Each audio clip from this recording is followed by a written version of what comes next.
Before we get started with today's interview, just a quick reminder, click the thumbs up, make sure you subscribe and ding the bell so that you don't miss any of the great interviews that we have coming up. Now, on to today's interview. Welcome back, everybody. Today, my guest is composer Kristen Allred. Her piece is Nightfall on the Sahara from the book Jungle Beat. Welcome, Kristen. Thank you so much for being here with us today. Thank you for having me. Excited to talk to you. This piece, I loved this piece when I sight read it. It is really delicate and really beautiful, and it has so many opportunities for students to be expressive.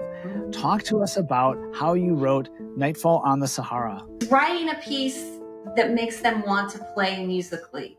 It's kind of hard to get students to that point where they'll really feel the music, and they'll use dynamics, and they'll use balance between the melody and the left hand. And so I think this piece, is different than like Prowling Panther that we talked about recently, just is kind of fast and fun and spunky. This is a completely different mood that sometimes it's a little bit harder to get students to play something really musically, and as opposed to a faster, fun song.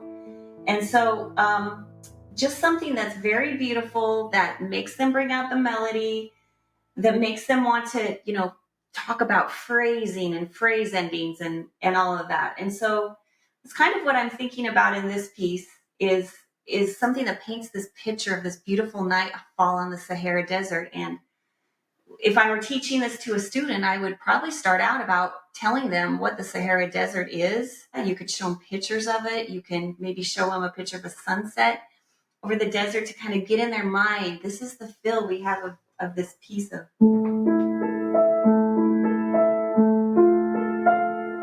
And then this melody coming in.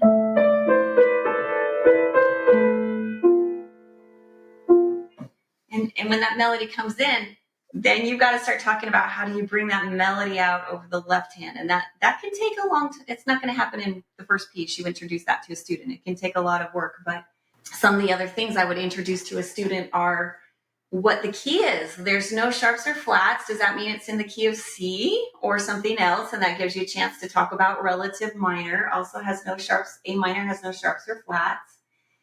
And there's a lot of fifths and a lot of sixths in the left hand in this piece. And I would definitely point that out.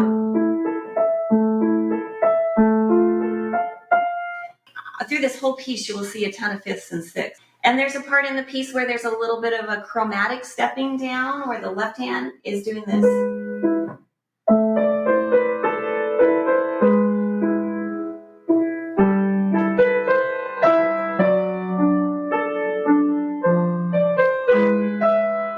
So point out that chromatic passage of.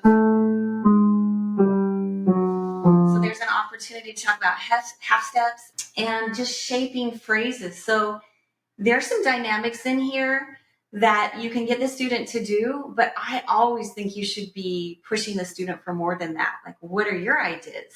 What else could you add to this?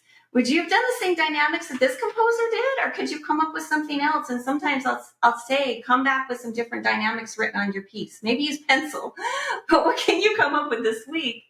And so that they're always thinking about shaping phrases and how are you going to end that phrase, and where's the highest point of that phrase, and what imagery do you see? Like at the end of the piece, you can kind of see that it's the sun completely going down with this.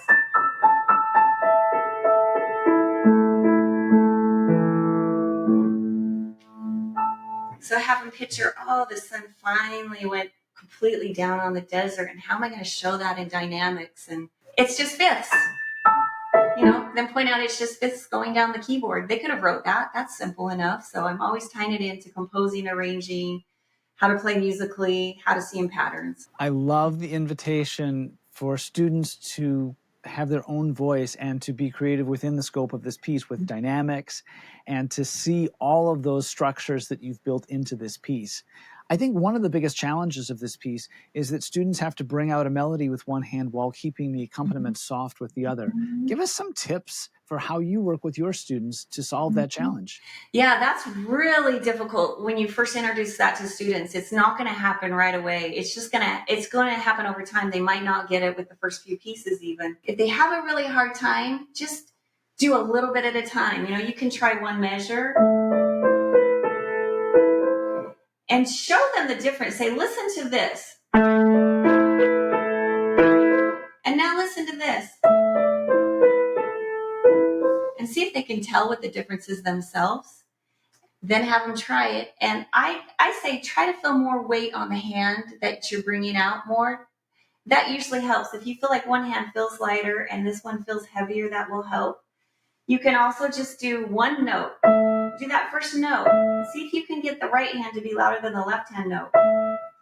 Also bring it into their technique, like their 5-finger patterns.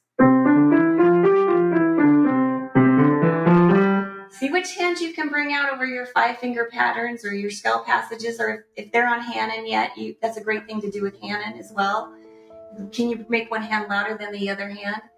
And then just be patient. I love that suggestion. That had never occurred to me as students are playing a 5-finger scale, that they can begin to develop that balance between the hands even then. What a cool challenge. I'm changing what I'm going to be doing in my lessons starting this week. That is awesome. Kristen Allred, thank you so much for being here today. My guest has been Kristen Allred. Her piece is Nightfall on the Sahara from the book Jungle Beat. You can find it at fine music retailers near you. Thank you, Kristen. All right. Thank you so much for having me.